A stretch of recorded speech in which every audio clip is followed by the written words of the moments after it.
চাচি আজকে আমার ছেলে আসছে, বিদেশেতে আসছে। হাই, দোয়া করো আমার ছেলের জন্য। দোস্ত এই যে আমি এতে ভাই ফিরছি,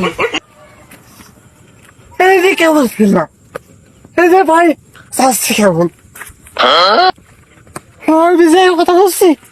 বাপ ভাইয়া ওয়েট করছে তো। আব্বা, আব্বা, আব্বা, लेकिन एक सेकंड আব্বা। আমার দাদা দুবার পাস করিল, अच्छा এখন আমার বাপ 8 পাস করিল, আমি ইন্টার ফেল। তুই আমাকে ধরা ছোঁয়ার মধ্যেই নেই, তুই আমাদের গর্ব। তুই দেশের ভিতরে নেই, তুই বাইরে চলে গিয়েছিস, তুই বিদেশ ফেল। তোর তো আমি এখন কোথায় রাখবো বাবা, বলতো? তুই আমার গর্ব।